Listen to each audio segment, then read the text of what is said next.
All right, welcome back. Thank you for another edition with the big boss mailman, and I'm the commish. Ready for another edition. I got my Coors Light ready to go. Yeah, no alcohol for me. I got to work tomorrow. The meal has to be delivered on Saturdays too. Man, it's So Friday night. a Lacroix limoncello for the big boss mailman tonight. Oh, Maybe tomorrow we'll have a couple of natty lights. They're in the fridge, nice and cold. So I love those. I love those Lacroix ones. Those are delicious. yeah. Costco, man, Costco. Mm. Shout out to Costco. Are they on sale? $8.99 for like a big pack. Oh, beautiful. Yeah, It's, it's I've bought that pack before, and I just crushed that pack. dude, I love those things. it's so good. You just crush them like one after Yeah, and another. They're so good. They're so it's like refreshing. I feel like I can't drink soda so much anymore Right. because all Same the here. sugar, all the acid and Yeah, stuff. same here. Yeah. Yeah. Man, let's get started with some sports. We got the Def- Dodgers and the Yankees. How'd that game go down?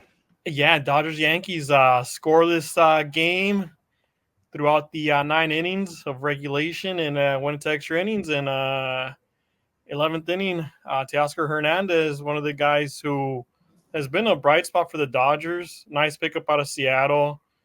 Good bat. The only problem with him is he strikes out a lot, but when he hits, he hits. Hit a gap shot down left.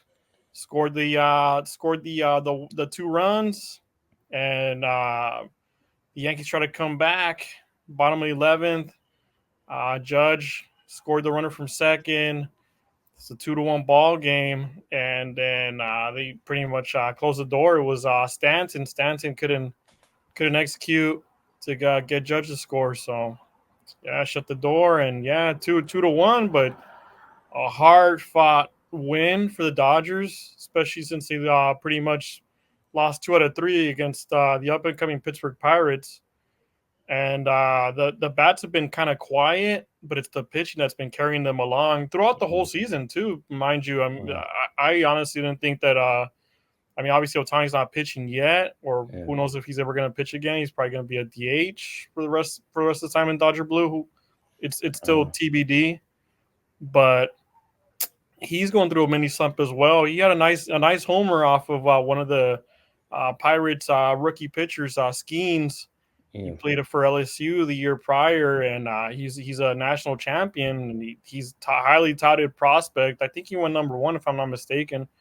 And the kid's for real. The kid's for Yeah. real. It's gonna be a shame if it's gonna be like a Garrett Cole situation if they don't give him the big money. He's going to go to a big market like Garrett Cole did with the He went to the Yankees. He's a Yankee right now. So, but going back to Dodgers Yankees, it felt like a playoff game. Like you can tell, like in the extra innings. Let me pause you real quick, Brian. Yes, We have a sir. special guest. Let's get the Oh, music. let's Bring him on. go. Back. He's back, ladies and gentlemen. Oh, he's I feel back. like What up? What's up, boys? He What's looks up? he looks refreshed. He looks refreshed Yeah. from straight out of vacation. Oh man, if you could call it that, I guess. Really? Oh, no We way. were wondering if you were gonna make it back.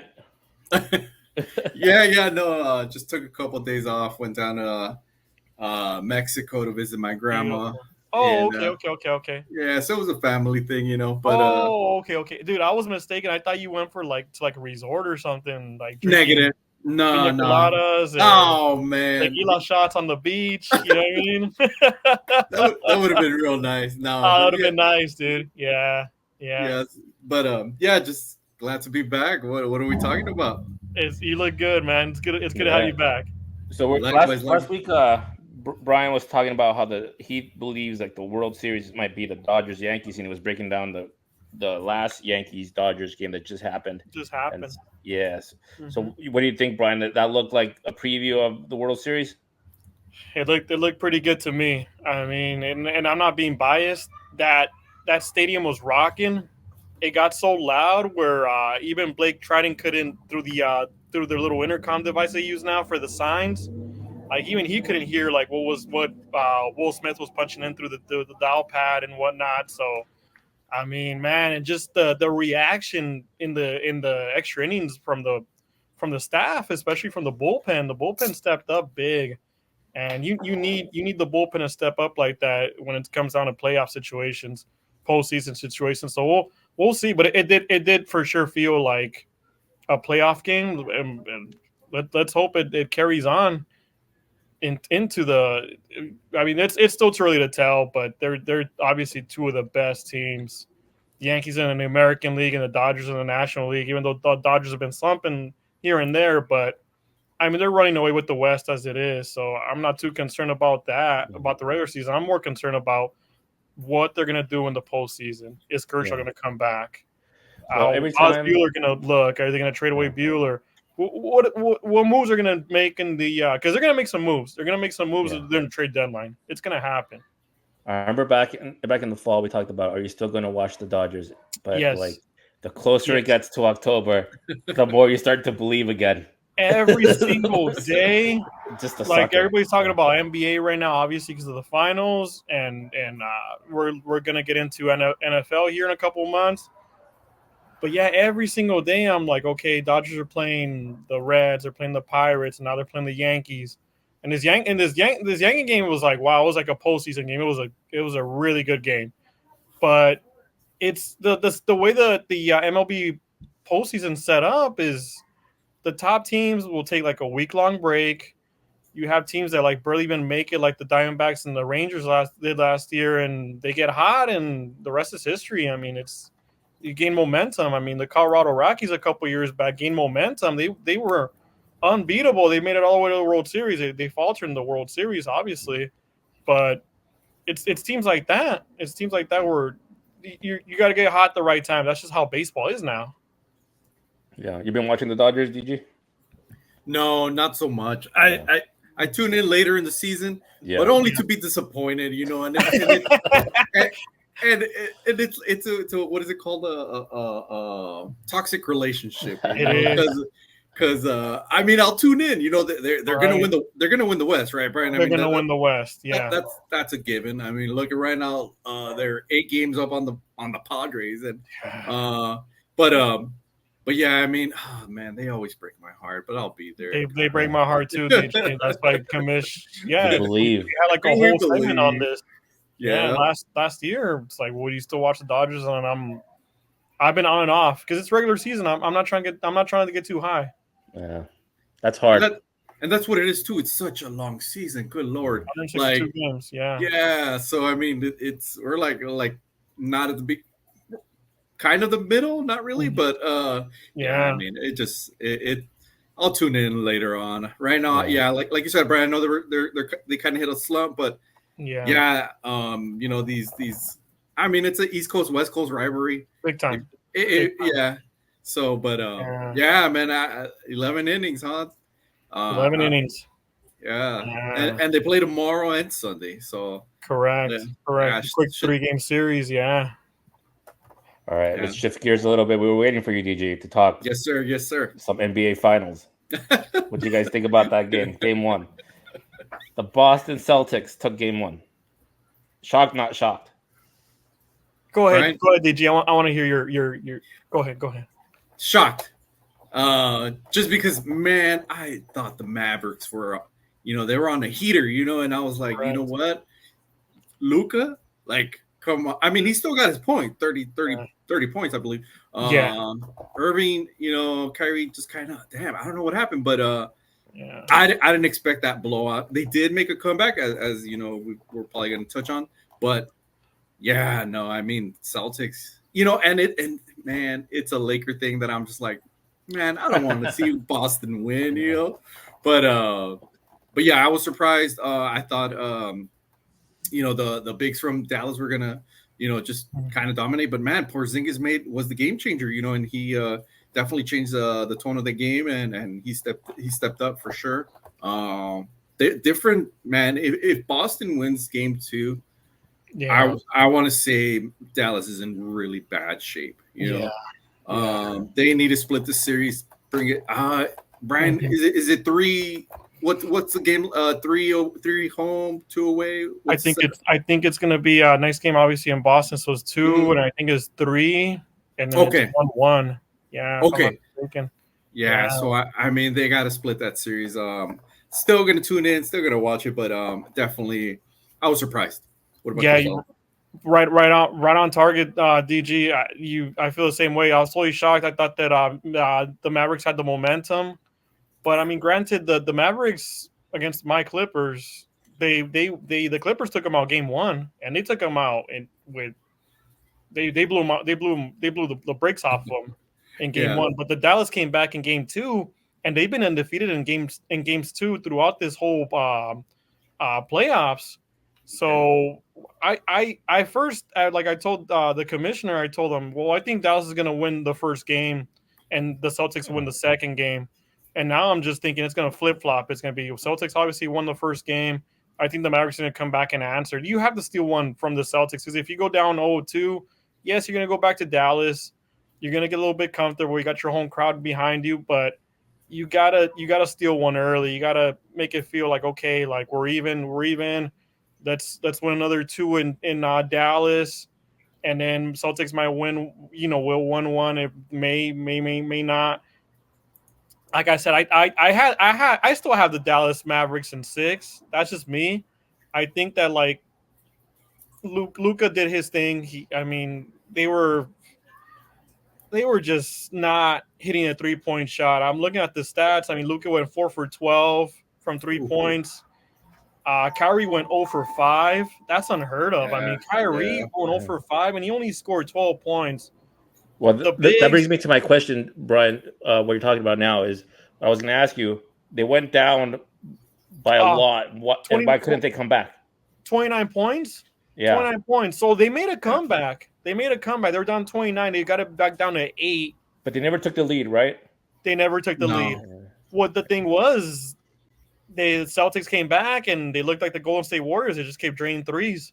It's like every time, like I was telling my buddies at work today, I was like, the Boston Celtics looked like the Golden State Warriors.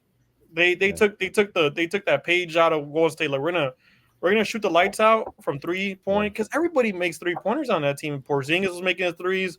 I mean, even Drew Holiday from time to time. The biggest surprise is Al Horford. I mean, he comes in. He could hit a couple corner threes as well. So that era is not over then. And that's the thing, Kamish. That's the new NBA now. The new NBA is 3 points. You live by the 3, you die by the 3, and you get either buried by the 3 or you're up by the 3-point shot. I think it's just the 3-point shot at this point. It's kind of ruining the NBA, and it's kind of making the WNBA a little bit more relevant because of Caitlyn Clark. How she can shoot the NBA size 3. She's not shooting. She just hit one tonight too. I was looking at the highlights before we jumped on. I was like, who was that? She got her Caitlyn Clark. She got her her pocket picked. She was scrambled for the ball, got the ball back, and she just like threw it up there and like she like drained it. It was like, whoa, that's what she's like known for. Like she can shoot those deep threes. She's like a Steph Curry. When she's hot, she's hot. So going back to the Celtics and Dallas, well, the same thing happened in a way where when they were playing Golden State in that finals, Golden State beat them, and then the Celtics came back, and it was kind of like a back and forth affair. But obviously, I mean, Golden State won the finals that year, and I wasn't very happy about that. That's the only time that I was actually rooting against. That I was rooting for the Celtics because I'm just so biased against the Bay Area sports. Where I cannot. People are like, oh, but they're California. I'm like, no, they're North Carolina, Northern California. Like they don't count. Like we're in LA, we're in Southern California. Like no way, man. Yeah, that is strange. And now it's like, well, they're playing Dallas. It's like, okay, well, I don't really have a bias against Dallas, and I like Luka. I think Luka's. I like to see Luka win a championship. But it is strange that the NorCal SoCal rivalry is bigger. It's a big rivalry, yeah. It's just hate because it's jealousy, really. Yeah. I mean, LA is, when you think about LA, it's Hollywood, and when I was a kid, I don't remember there being that big rivalry until like maybe when the Golden State Warriors started winning. Yeah, and the Giants. The Warriors were like, you know what it was? The Giants started winning. The Giants were winning. In baseball, they were. I mean, and then I remember when they played the Angels in the World Series. Even I was rooting for the Angels, obviously. Yeah. And I'm not an Angels fan at all. I'm a Dodger fan. I've been a Dodger fan, but I did not want to see the Giants win a World Series, especially Barry Bonds. Yeah. DG, is Porzingis going to keep playing like this the whole series? If he stays healthy, yeah. Obviously his Achilles heel has been his injuries, and I think he's coming off a foot injury or a leg injury. So, I was actually thinking about this. I was like, okay, if I'm the Mavs, all right, and I don't know what your guys' take on just playing dirty, but I'm like, you know what? Just chop him, get him off the court, But yeah, exactly. It's like, well, I mean, they almost took out Jaylen Brown last night with those pick and rolls. Man, he was hitting those screens hard. They just need to get some of the girls from the WNBA to pretend she's Caitlyn Clark. Boom, take them out. Oh man, yeah. Take a page out of the WNBA now, yeah. We need you know what? We need Draymond Green to, sign a 10-day contract with the Mavs.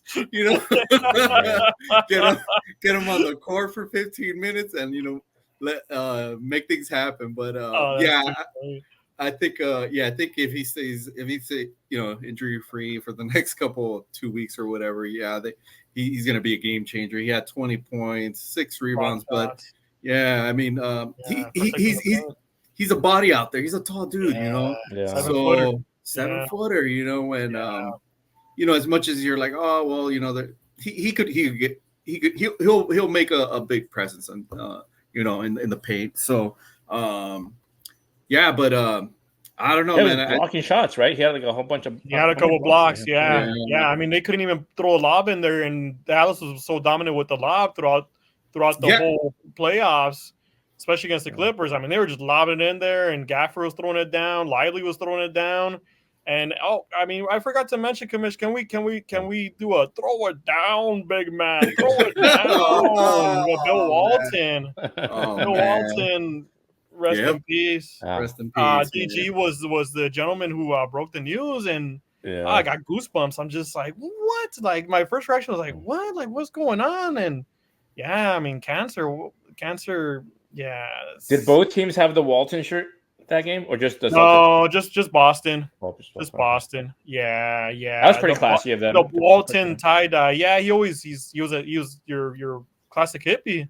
Yeah. He was a Deadhead. Yeah, Grateful Dead. I didn't know that. Yeah, big time. Yeah, if you guys get a chance, watch that ESPN little 5-minute bio on him. Man, it was so good. Yeah. And he has been 30 for 30 as well. It's the luckiest man in the world. Oh. But I think you can only watch it through ESPN Plus, like through the 30 for 30 library. Yeah. I tried looking it up on Netflix and like somewhere else, and I just couldn't find it. So if you I really don't want to get ESPN Plus, but if 30 for 30s are beautiful. They're great, though. They're great. Yeah. But I mean, that Walton one's like a 2-part series, and I've heard nothing but good reviews about it. And I mean, he was just a big personality because he was a great player from what I've learned about him. He was really injury prone as well, kind of like Porzingis in a way. And but he was I mean, he was like beyond, like, for his time, he could have been. He could have been better than what the stats say on paper, because he didn't play a lot of games. He was out a lot, and it was because of injuries. It wasn't because of load management. Because he was legitimately injured all the time. Wow. Yeah. So rest in peace. I mean, luckily, we had his son play for the Lakers for a while, and he actually coached the Lakers too. That's right. And I know he's he's an assistant coach for Cleveland now. Yeah. Luke Walton. Luke Walton. Yeah, I remember his commentary as a commentator. For the Clippers. Commentator for the Clippers. Yeah, with Ralph Lawler. Ralph. Man, Ralph Lawler, a Hall of Famer. Yeah.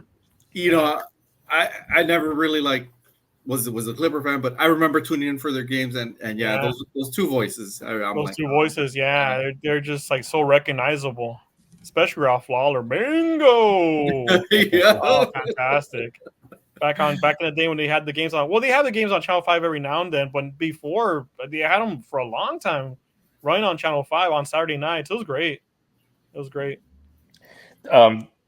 Were you picking also the Dallas to win the finals, DJ? Yeah, you know what? I think they'll turn it around. They'll turn it around. Yeah. After Monday's game, you guys still pick Dallas? Yes. Yeah, After Monday's game, yeah. Yeah, my panic meter barely moved. I was like, okay, well, 3-point shots just went the Celtics' way. And yes, granted, the Celtics, like we've said prior, they had the better roster. But Dallas just, I mean, once Dallas gets the momentum going and you got Luka and Kyrie both double digits, hitting double doubles, I mean, they can wipe them out. I think so. But Porzingis, I didn't expect Porzingis to be this good so soon. I mean, he practically been out for what, about a month and a half, somewhere around that time frame. He'd been out for a while, but man, he came in and he was just a force offensively and defensively. Man. He was that missing spark. All right, let's talk about the two expansion teams that they're talking about. Yeah, what do you think, DJ? Yeah, man. It's something that I came across, and I was like, pros and cons, right? Pro, obviously, it'd be great to have another two teams in a city that really would appreciate basketball. First thing that comes to mind, Seattle. Yes. I think Seattle would have a great fan base. And obviously, they had the Sonics, and definitely. Vegas, I think Vegas would have. I mean, they have a football team. I believe they're going to get a baseball team. I don't know. Correct me. The Oakland A's are going to become the Las Vegas A's. Yeah, it's going to happen. It's just still politics are in the way. But they're leaving Oakland. That's for sure. They have an NHL team. They have an NHL team. Exactly. A WNBA team. Cons would definitely be too many teams in the league. Exactly. So I mean, there's a lot of markets that aren't hitting, markers with fan bases, and adding more to the mix. It could definitely. Okay. As far as it waters down the competition. Yeah. So do you think like fans wouldn't be interested in like their team playing some team in Vegas or something? Yeah, basically. I mean, if there's no interest in it, I mean, you're just adding two more teams, and like Brian just kind of said, like the talent would it be there? There's only X amount of college kids that are coming out, or they're moving on up. Is there enough talent to like be distributed throughout evenly, or because you got all these teams, including the Lakers, that have 3-4 stars. So what does that mean for the rest of the league? It means they're lacking some talent, but man, I don't know. I would say go for it, see what happens, but I mean, I think it all comes down to politics and money, so but that's my take. What do you guys think? What do you think, Brian? I'm on board with DG saying, because we have teams like the Washington Wizards. They're not winning anything. You got teams like the Hornets. They're not winning anything. And then Jordan's out. I mean, he pretty much like gave up control. I think he like couldn't even revive it. Like he probably slap on a uniform and go out there, and he still couldn't win. Be going back to the Wizards days. But it's kind of like watering down the league. Obviously, you got more teams in the playoffs. Now you got the play-in. You got the midseason Commissioner's Cup, whatever you want to call it, the basketball trophy, but it'll be good for cities. The biggest pro, I think, like DG said, there's a lot of cities out there who are hungry for just a professional sports team. You look at kind of like what happened with Oklahoma City. I mean, yes, granted, the owner of the Seattle Sonics, he moved the team to Oklahoma City behind Seattle's back. So it was kind of messed up, because when Katrina hit, the Hornets were playing in New Orleans, and that's how the Pelicans came to existence, because New Orleans just like totally like absorbed the Hornets, and they felt take it back. So the Hornets were playing in Oklahoma City, and then the whole thing with Katrina happened, and then soon after that they got the Pelicans, or it was the Hornets, wasn't it? The Hornets. Something. I'm like a little mixed up. I'm gonna get it right next time, but I think the Hornets became the Pelicans. Is that what you're saying? Oklahoma City, yeah, they became the Pelicans, and that's how the the Hornets were the Bobcats before they were the Hornets. I'm just trying, like, it's a little cloudy in my mind how the situation was from how the Pelicans came to existence. I know that the Hornets were there for a little bit, but I'm trying like, it's all scrambled in my mind of how, like, they even got there to begin with. So what team became the Sonics? Like what Sonics did they turn? The Sonics became the Thunder. The Thunder. Gotcha. Yeah, because the owner moved the team to Oklahoma City. Yeah. Right. Yeah. Interesting. Yeah, I feel like I don't think it would dilute the talent so much. I think that there is a concentration of stars. Like you're only going to have a small amount of like big names, and big market teams will suck up those names.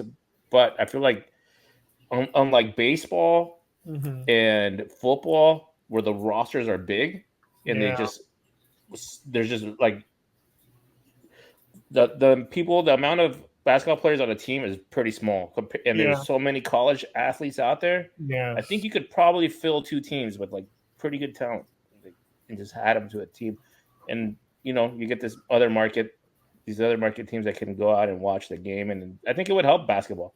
I think what DG was saying too is like the talent, because it all depends on like these owners too. How much are they willing to spend? That's the thing. We kind of see it in baseball, where it's like owners are not willing to spend the money on the team, and the team is just like non-existent at all. Like the team's there, and the fans show up, but they're not the owner's not willing to spend any money on the team, so the team obviously has like no success. That's a good point. I feel like they should have like in soccer and in European soccer, like if you don't win, they demote you to a different league. Yes, I like that. Yeah, I like that a lot. Yeah, relegation. Yeah, and then they bring up another team. Another team gets to move up and play in that league, and that may be some good competition. And that gets the owners to spend money too, because the owners are like, oh well, it's at the end of the day.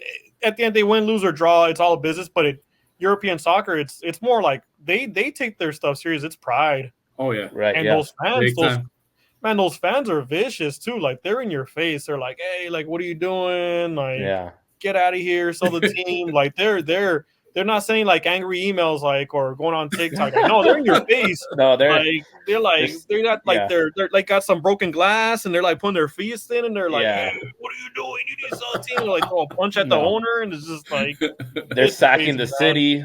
Yeah, the hooligans. Hooligans. Yeah.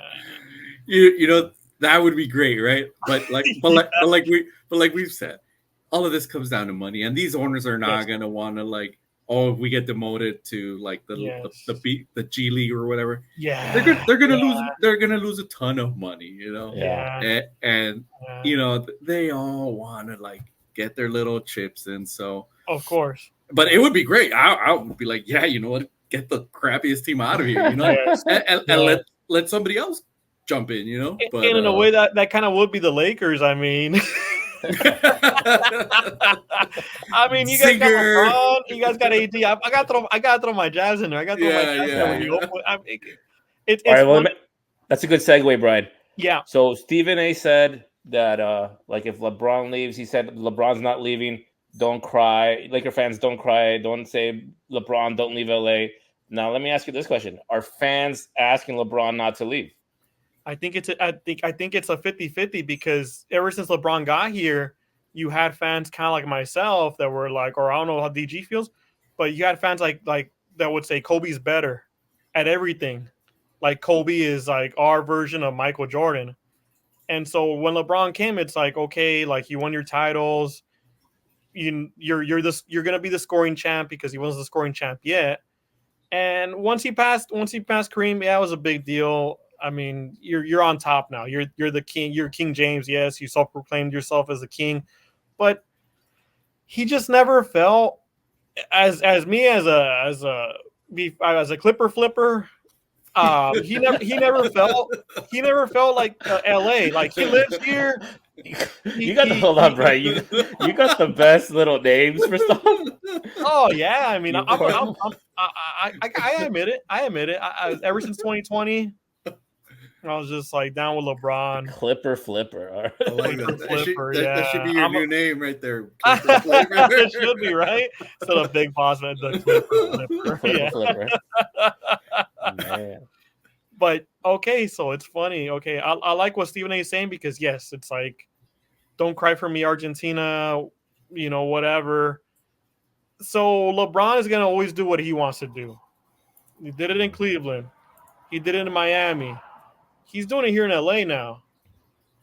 So he doesn't want to leave LA. He has his business here. His kids are here. He has homes here. I think his whole family likes being here in LA. They don't want to go back to Cleveland. I don't think Miami wants him anyways either.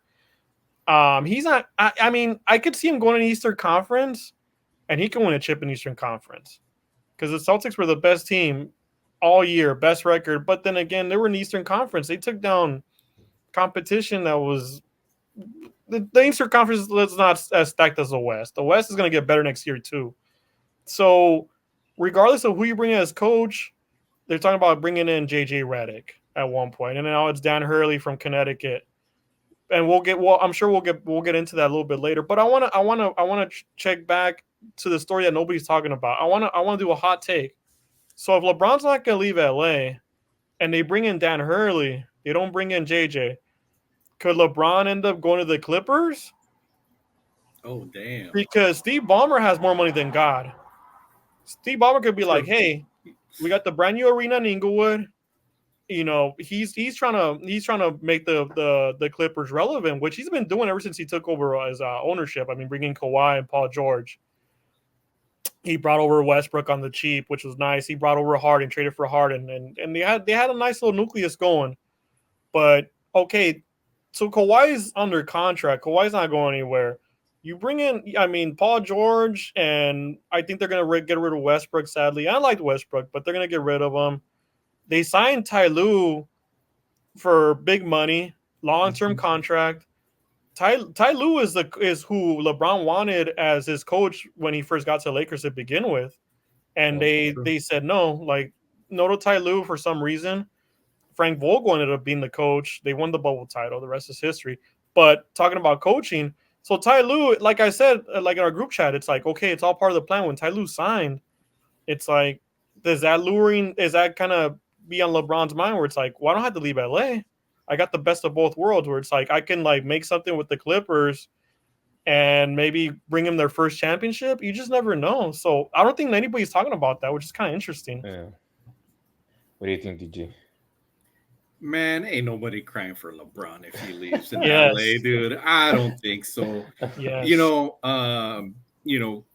I Laker fan, Kobe fan, and I mean LeBron moved around. He was here, he was there. Mm-hmm. I get it was a total business move for him, and you know what? Good for him. You know he's got the most out of it. Exactly. I mean, good smart decision. But for people to be like, oh my God, like LeBron's leaving, honestly, I don't think so. I think people just want the Lakers to rebuild, and we've lost a lot of pieces throughout these years. That young pieces that if they could have stuck around. But you know what? But LA's a flashy town. You know we need immediate results. So what did they do? They get rid of them. They bring AD. They bring. And we get the bubble title, whatever that is. But I love how you admit it because like a lot of Laker fans are like, no, it's still a title, and how dare you? And no, you know what it is. But I'm it is what it is. It is at the end of the day, it is what it is. Yeah. And, but I don't think anybody's like, oh man, we're gonna, LeBron's gone. Like, nah. Honestly, I would love to see a rebuild of and if they get culturally, Man, that would be great. Like let's start off fresh. Let's get clean slate. And obviously they've lost draft picks. I don't think they have. Maybe they have a couple coming up, but they have a couple first rounders this year. Yeah. Oh, okay. Yeah, they have two picks. Let's see what happens. I believe in Pelinka. I think he could do some stuff. Obviously, he's got a good squad. It's just the West is just so damn competitive. It's tight. Yeah. Yeah. So and like I was on the commissioner, everybody's gonna get better next year. Oh yeah. Houston's gonna get better. San Antonio's gonna get better. Oklahoma City's gonna still be there. They're gonna get better. They've gotten better every year. Yeah. And the Nuggets are still the Nuggets. They're still Jokic is still there. So yeah. Yeah. And I just want to add that it might be just a generational thing because we grew up watching the Kobe Lakers, the Shaq Lakers, so my mind is still there. And I'm like, maybe this new generation is like, oh, yeah, like cool, LeBron. I don't know.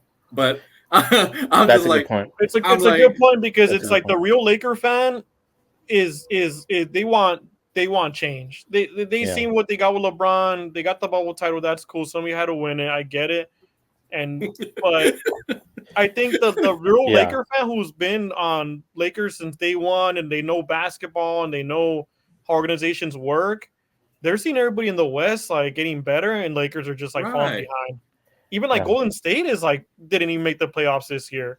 So that goes to show you it's like there's an evolution going on now where it's like you're gonna every year now. Every year it's like somebody's getting better and somebody's gonna pass you up.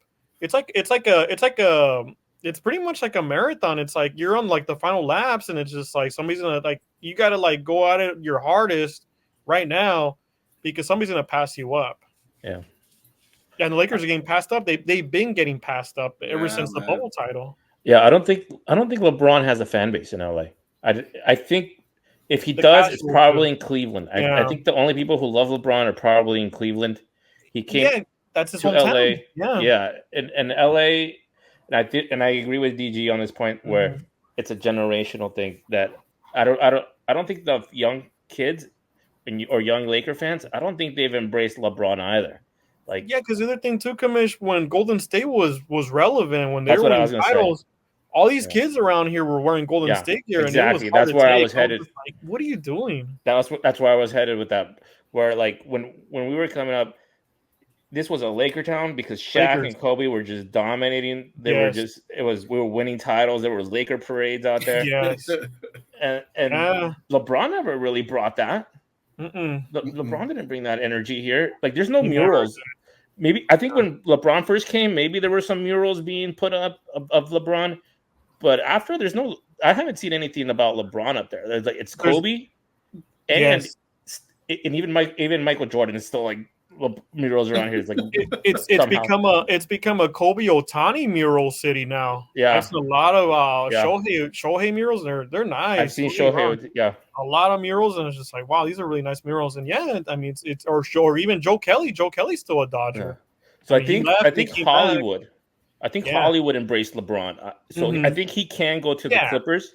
And stay in LA and stay in that little Hollywood kind of bubble. Yes, but I don't think the Laker fans really embraced them. And the young kids, they had, for whatever reason, they went to like the Golden State Warriors because they were winning. The biggest Laker supporter that supported him was Jeannie Buss, and now even Jeannie Buss is like done with it. It's like, okay, LeBron, like you had us hostage for all these years.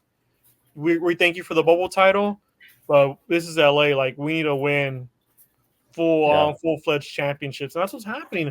That's why this whole speculation with like Dan Hurt. Okay, so JJ Redick first. JJ Redick, I mean, him and LeBron and JJ, they do a podcast together.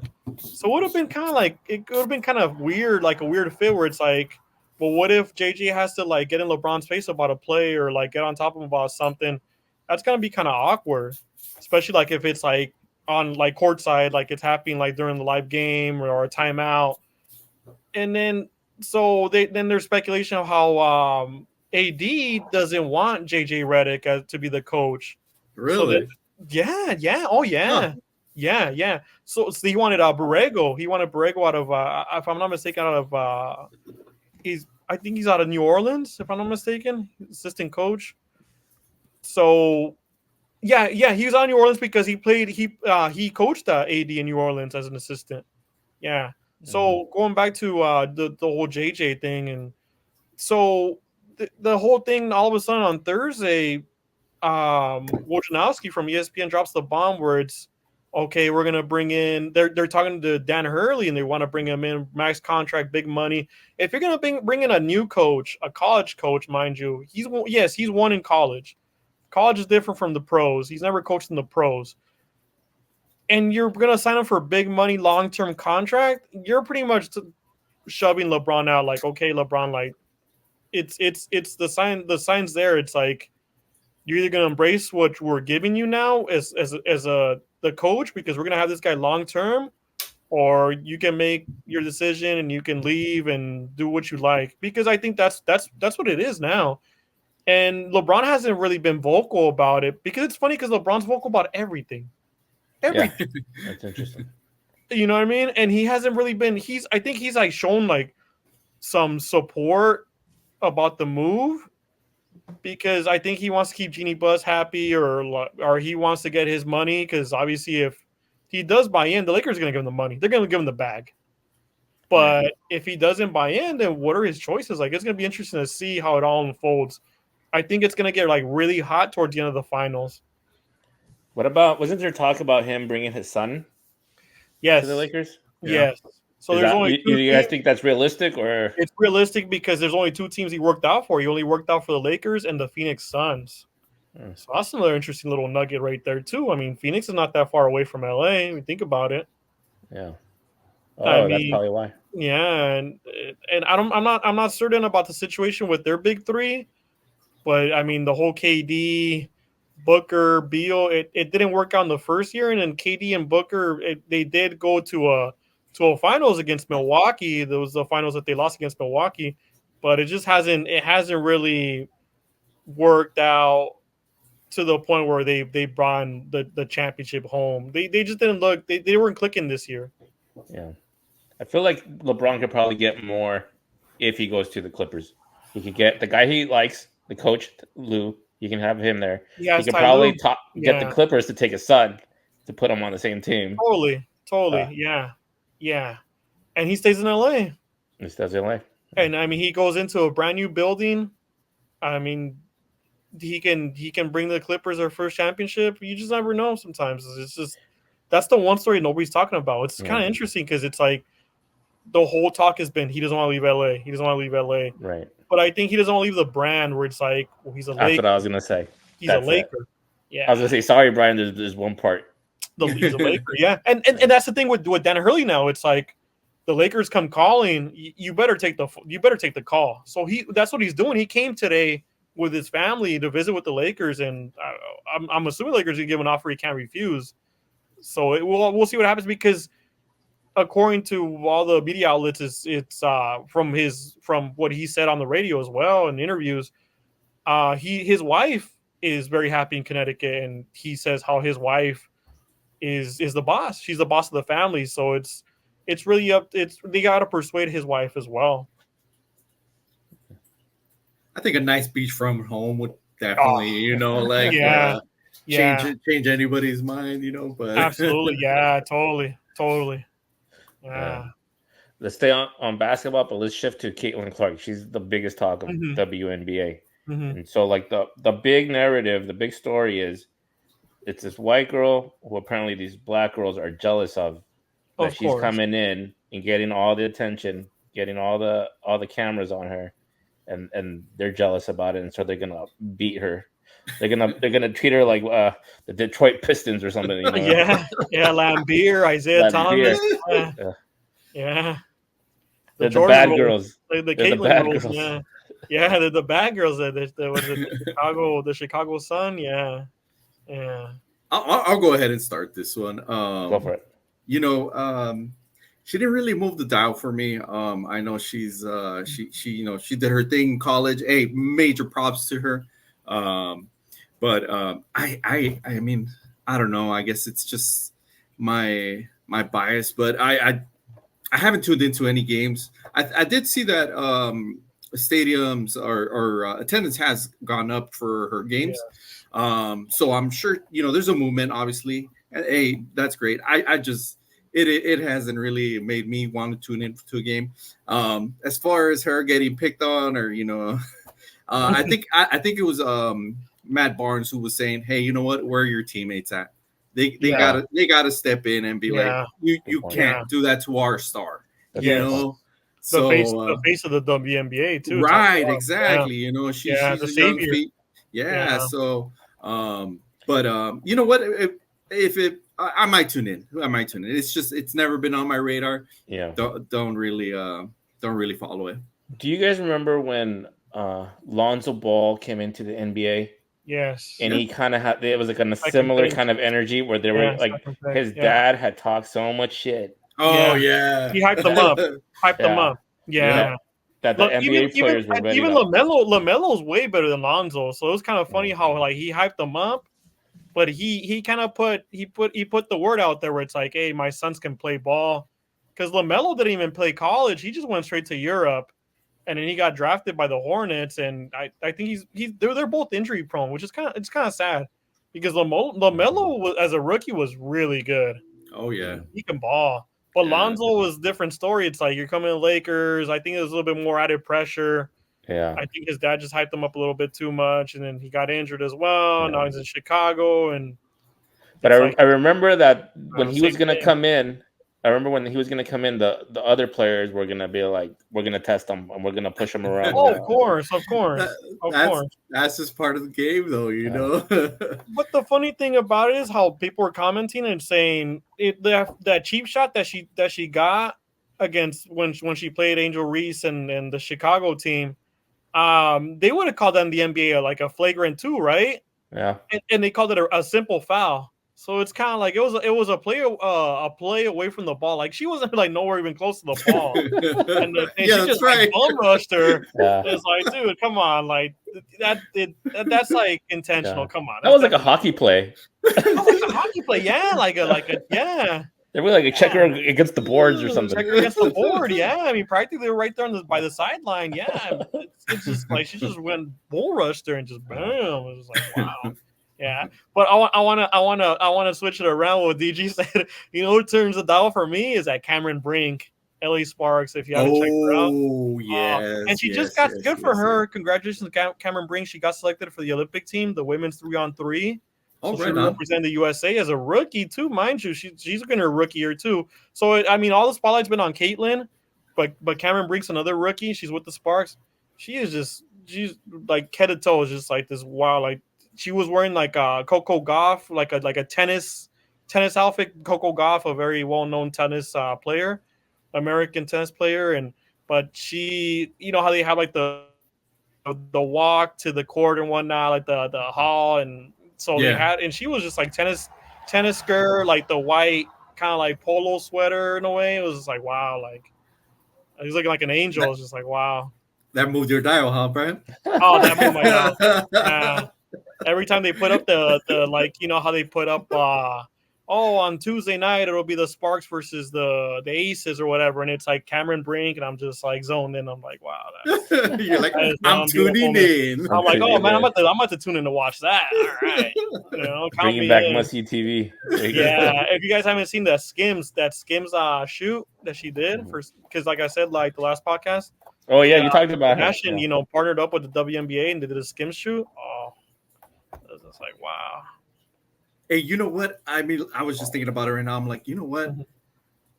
Good for the WNBA. Good for them, They should capitalize on that. You know, I get it. You know, we shouldn't sexualize things and whatnot, but come on, let's be honest. Like that would make guys tune in, right? Like like I don't know, just something, but because that's the thing, DG. It's like we have what's her name? The young lady who got arrested in Russia.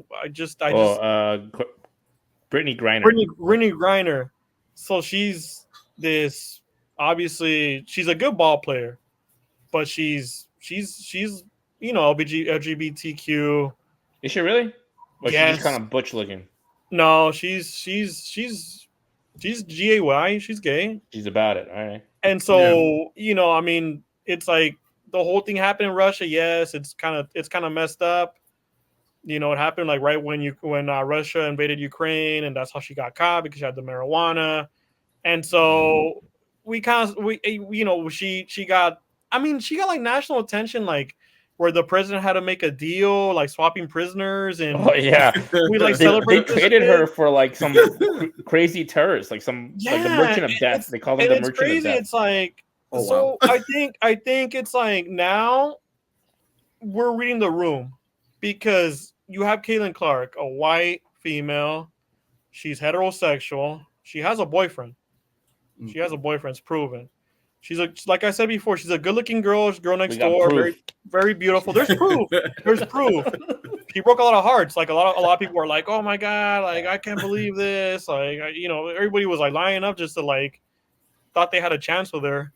Yeah. And I think it's very much political now. It's politicized because that's what the media does too. It's like it's gotten politicized. Where, like I said, we could read the room now. It's like she's kind of like what we're seeing, and it's come up and coming election where it's like, okay, we're sick and tired of like stuff that we're not accustomed to shoved in our face. Where it's like you have to align with what we're throwing at you, and people just want somebody who's like a real person.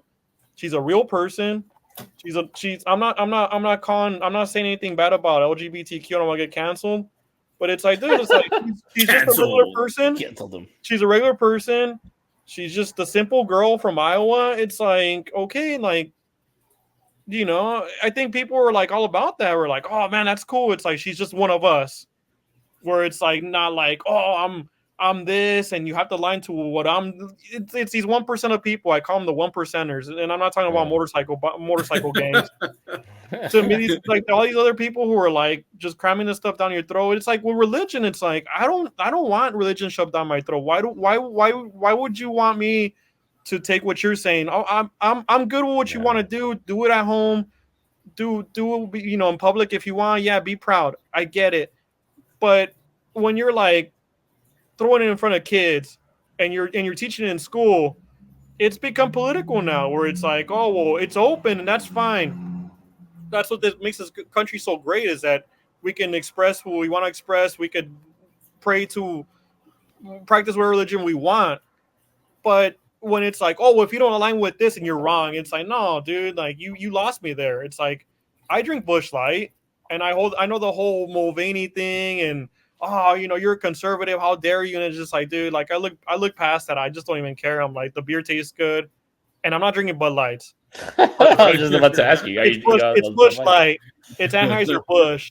They're cheap and they taste good, and I'm on a budget, so it's like, well, But I'm willing to look past everything because it's like I like the product. It's just like, well, man, like I like the product. I'm not sure what you're saying, bro. Like you're saying, like the WNBA, like promotes LGBT big time, a lot, big time. Okay. Yeah, for the longest, yeah, because the majority of the players are.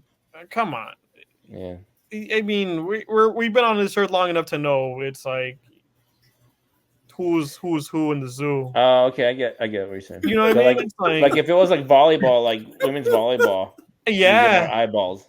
Yeah, well, because I mean they're like showing everything off. Yeah. It's very feminine. I mean, they're a little bit more. They have muscles, but it's like very feminine in a way. Yeah. And then you have kind of like the WNBA where it's like all these chicks are like, man, they're big girls, they're tall women, but a lot of them were like more like you can tell they're injecting hormones or something in there. To be honest, I couldn't like picture a WNBA player until this season with like Angel Reese and yeah.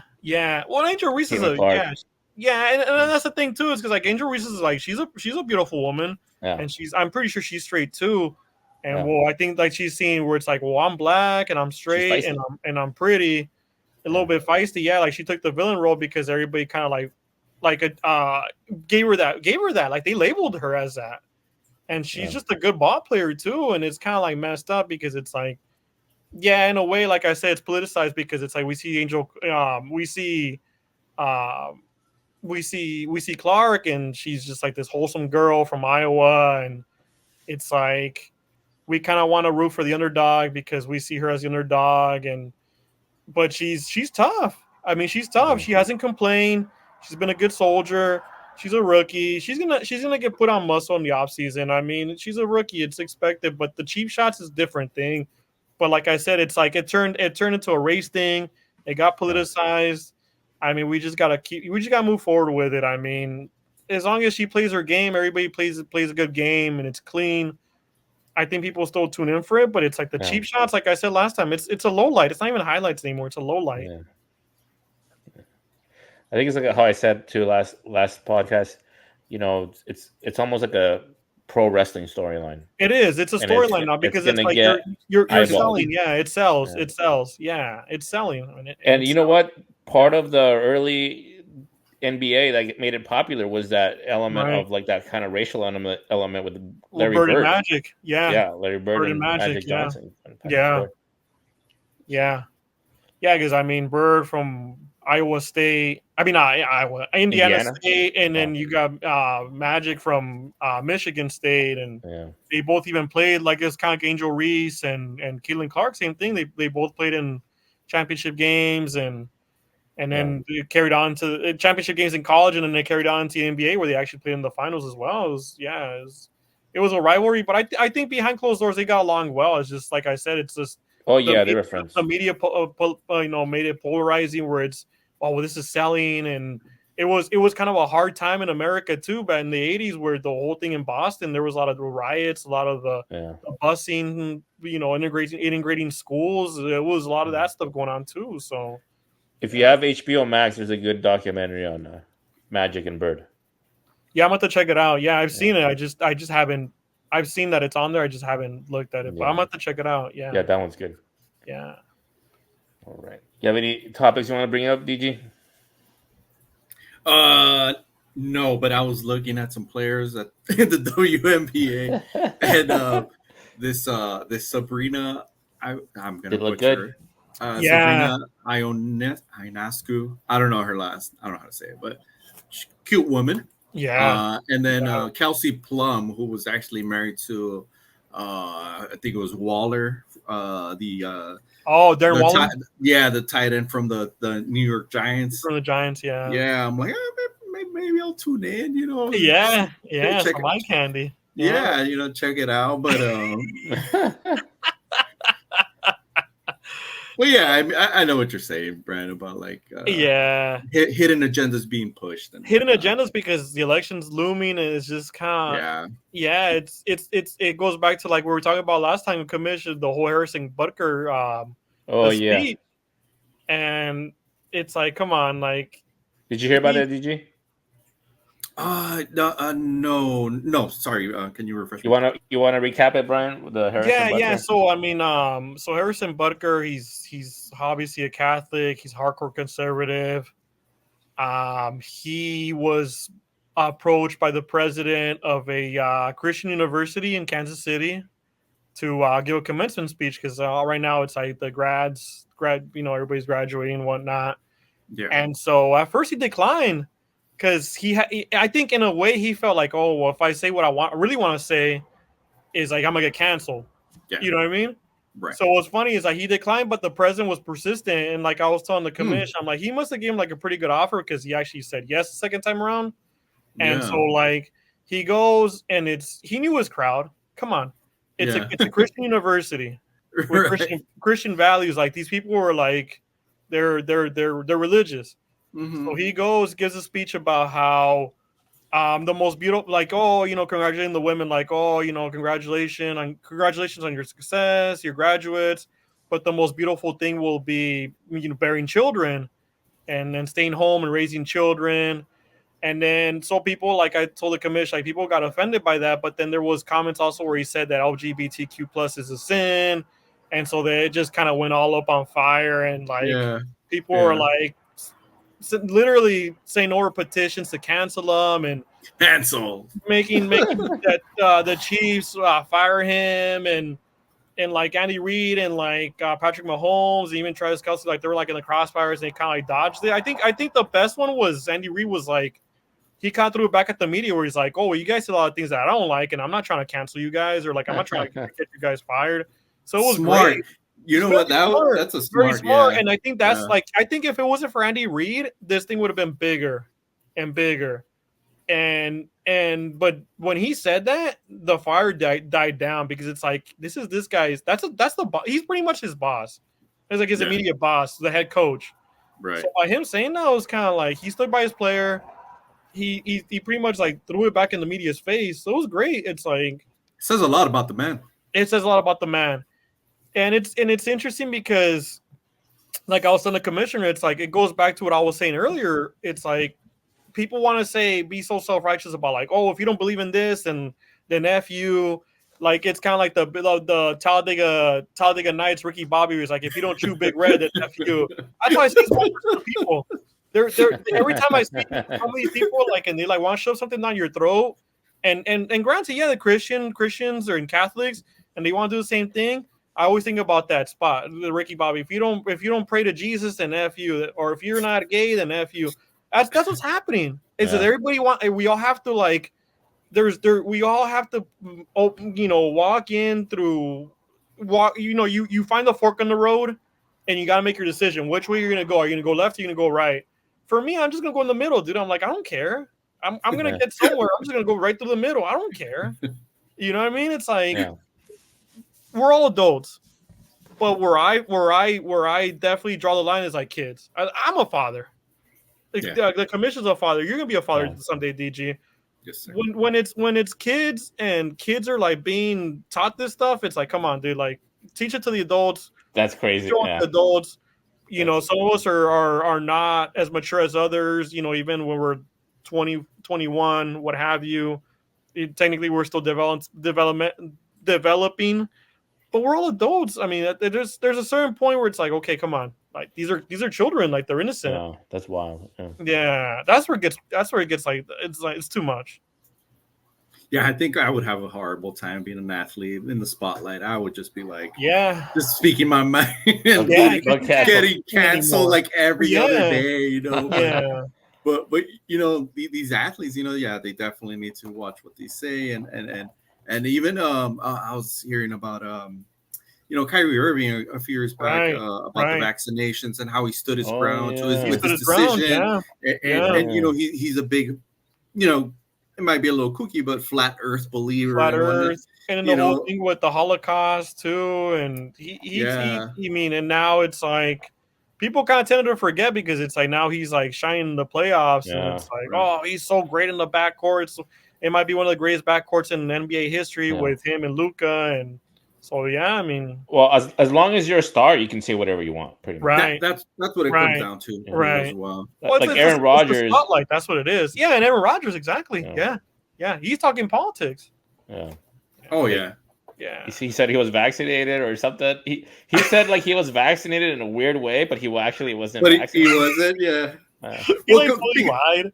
Yeah. Because it was during the whole like, hey, everybody needs to be vaccinated. Correct. I mean, he was just like, sure, yeah, I got it. Sure, It's like, he said something like, I'm immunized or something like that. He kind of got away with it. When you think about it. That's crazy. Insane. Is there anybody who you think like could just say? I guess any quarterback probably could say anything they want and not get sacked from the team. It makes sense. I mean, I think it's funny because you say that, Kamish, because it's like you look at Patrick Mahomes and like, but Patrick Mahomes is already a winner. Yeah. And he's like, dude, he does not want to be in the spotlight. You can tell, like, he does commercials. I mean, he did the whole quarterback documentary thing with Netflix. Yeah. But when it's like big topics where it's like the world and politics, I think he kind of strays away from it. That's smart, I think. That's really smart. Yeah, it's smart. Yeah. As an athlete, you just want to appeal to the most people you can. Right. And a guy like was going back to LeBron, when he starts talking, he loses half the people. Right. Versus a guy like Tom Brady, where he's like I remember he was changing in the locker room, and then they saw like the Trump MAGA hat. Yes. In the locker room, but he would never say it. Like, you know what I mean? He would just like play it off and like. And there was like pictures with him and Trump too, and nobody ever really say anything because he's like so beloved. He's like, oh, it's Tom Brady. So but he wouldn't say anything. You kind of give him a pass when you think about it. But he wouldn't come out and say anything like explicitly either. Yeah. It was just all kind of, you could tell, but he wouldn't come out and write out and try to like sell you anything. You know what I mean? Yeah, it's funny because he's so polarizing. Like LeBron, like back in 2020, yes, we were going through like a hard time as a country. But for him to brush that broad stroke on law enforcement and like start like doing like these tweets and like talking about negatively about how law enforcement and their slave catchers and all this other crud that he was spreading out there. And it's like, dude, you're LeBron James. Like, people listen to what you're saying. Like, everybody's gonna listen to what you're saying. Good. Like, if they're gonna agree with you, disagree with you. that's why in turn, like that's why I became a Clipper fan, because it's like I can't root for this guy.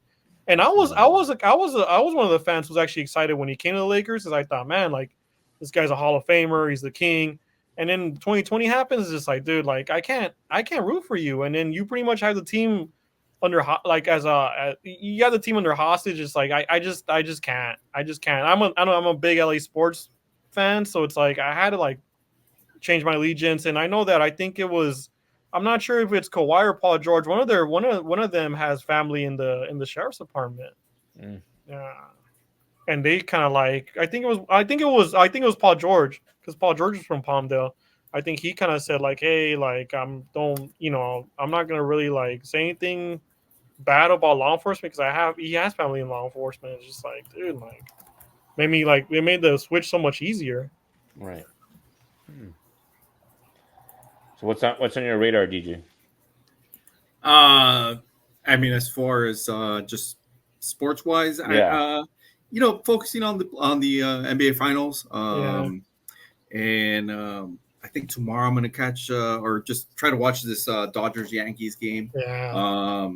I don't know exactly what time it is, but it's probably going to be like midday or so, right? It's going to be on Big Fox. Yeah, Big Fox. Oh, okay. Yeah. Did you guys hear about the Jake Paul Mike Tyson fight falling through? Apparently, Mike Tyson had like a health scare, and he had to pull out of that fight. Say what? Really? Yeah. But they rescheduled it. They rescheduled. Oh, okay. They rescheduled. Okay. I thought you were gonna say like they just like scrapped it. Like it's It seemed like that for a couple of days, but it looks like they rescheduled it, and so it's gonna be back. It was gonna be big because it was gonna be on Netflix. It was, and plus it was gonna be an official fight too. Correct? They switched it from exhibition. They switched it from exhibition to judges, that they were gonna have judges there. Man, that was gonna be huge. That was gonna be big. I was gonna slide back into Netflix for that one. Yeah, because at first the exhibition's kind of a joke. It's like, okay, like he's exhibition fight, whatever, who cares? Yeah. But when you have the judges and you make it official, it's like, okay, that makes sense. You got my eyeballs, Yeah. Sometimes you have to say like it's an exhibition just to get around the rules. Like true. Like if it's a real fight, you have to get the commissions involved, and the commission might be like, we're not going to sanction you fighting a 50 whatever or 60. Correct. So correct. You have to say, well, it's an exhibition. Yeah. What did you guys pick on that? Do you guys have a pick? For some reason, I just think Paul's going to win, because I think boxing is just so rigged now, where it's like it's so predictable. No, it's not, Brian. Come on. Jeez. That was the easiest $20 I ever did in my life. Did you really? Yeah. I was like, Canelo. So easy. Yeah, man. That was like, as soon as you heard that other dude's name, you were like, who? Yeah. Yeah, he's not gonna win. Yeah. Yeah, and he Canelo was way bigger than him too. You know what was crazy about that one is completely unrelated to the fight, but if it's true, I saw on Instagram where like the guy's wife apparently was like from like Hong Kong, the fucking Mexican brothel. The Mexican restaurant? The restaurant, yeah, where they sell like Chinese food, and the Mexican Chinese food. Oh, that's awesome. Yeah. She was the waitress, I guess. I'm pretty sure that place is famous worldwide, man. You never, Yeah. Man. Yeah. You think everybody knows about that? Dude, I wouldn't be surprised, man. Yeah. I mean, there's like so many memes out there, and it's social media. You know how social media is nowadays. It's like, it's spread. So I'm pretty sure you got like people from all over the world hitting that join up. Hey, did you guys catch or did you guys cover Ryan Garcia's fight last podcast? No. Go ahead. Well, I mean, I just I know he was Hanley claimed that his Garcia's testing was positive for PEDs. I heard about, yeah. Did you guys hear if any of that was confirmed, or if it was verified by the authorities? I heard that his second test came back positive too, and the last I heard was that apparently like it was like related to one of his supplements or something. Oh, so he cheated. Yeah, it sounds about right. Yeah. The Mexican supplements. Yeah, well, I think Canelo had the same thing, that he was eating like raw or raw meat, the raw meat or something. Yeah. Right? Like, oh yeah, that's right. Yeah. The Mexican meat. Yeah. Well, I mean, steroids aren't illegal in Mexico, so No. that's how they get into the U.S. most of the time. Yeah. Yeah, and then I think it's like the agricultural is different, so like they might give like steroids to their beef and stuff like that. Yeah. Oh, right on. I wouldn't be surprised. I mean, they do it here, so yeah. Yeah. But I saw this thing too. Sorry, go ahead. Oh, it seemed like he had beat him, but it didn't seem like he needed steroids to beat him. Correct. Correct. Yeah. Yeah. He took it bad though. Devin Haney, I think it was Devin Haney. Mm-hmm. He took it really. He took that loss really bad. Dude, it's your first loss. You know, like that clean record's got that taint right there. Yeah, that blemish. Womp womp womp. Yo, I saw this thing that Dana White or the UFC is gonna have this big event for Mexican Independence Day in September, I believe. Interesting. In the Sphere in Vegas, really? And supposedly it's gonna be like he was like, dude, he's all like, it's just gonna be a all out war, you know. Dude. And he was giving praise to like Mexican fighters and whatnot, and he was saying how like, oh, you know, in boxing, if somebody says like, hey, you fight like a Mexican, that it's like such a high honor, you know. And I was like, right, badge of honor, and I was like, yeah, you know what, you're right. Like, I mean, not taking away anything from any other race and whatnot. Like if you're a fighter, you're a fighter. But you're a fighter, you fight, yeah. But you know, I mean, that was pretty cool of Dana White. Yeah, that's pretty cool, yeah. You know, yeah. Definitely, I think there is a style. I think there is like a style of like when a Mexican fighter is like a sort of like you're just gonna keep going ahead. You know what I mean? Like no. Like you just quitting, put your chin down. Yeah, no quitting. Yeah. You can't quit. You can't like start going absorb backwards. Yeah, which is a shame because I think that's why Oscar De La Hoya got a lot of hate because when at first he would fight that kind of Mexican style, and I think when he fought Cesar Chavez, he murdered him, dude. And then he started kind of learning that kind of maybe with Floyd's dad, I can't remember, but he started like doing that more actual like boxing style, and then people got mad. Yeah, he's changed. They're like, this guy he's soft. He's not taking those hits to the head anymore. Yeah. Right. Yeah. It has to be blood and guts. Otherwise, it's crazy, man. It's crazy. Mexican people, they're not going to accept it.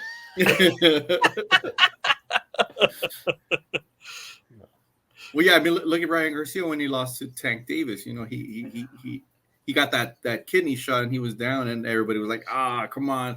I would have gone up, and it's like, nah, bro. Like, yeah, you ain't getting up. Nah, nobody's getting up from that. But I mean, who knows? Maybe another fighter would have. Who knows? I don't know. Yeah. All right, Brian. You have any hot takes? Yeah, my hot take is I'd rather live a short, fruitful life than live a long, miserable life. And I'm not here to be your idol. That's what they call us. You got any hot takes for us, DG? Before we wrap up? Dallas is going to come out game 2, dominate, and just win the next 4 games. Ooh, man. Hot take. That's take spicy. It, boys. That's spicy. Take it to the bank. That's the red and the green. That's the red and the green. Brian, where do I put a bet for that? Sign me up. I get paid in a couple days. You all right, bro? Yeah, all right. I think you got him. I got you. All right. Yeah. My hot take is for the month of June, Caitlyn Clark's gonna break Brian's heart. She's gonna come out, dump her boyfriend. Man. Her and Angel Reese are gonna get together. They're gonna move to San Francisco. Set up house. That's a wrap. And they're gonna become Giants fans. That's the worst one. Yeah. And Warriors fans. No. All right, gentlemen. Yes, sir. Any final words? Good to have you guys back. Right. Glad to be back, boys. Yeah. Missed you guys. Missed you too, guys. All right. Well, thank you, everybody, for joining us. We'll be back next week. All right. Have a good weekend. You too, brother.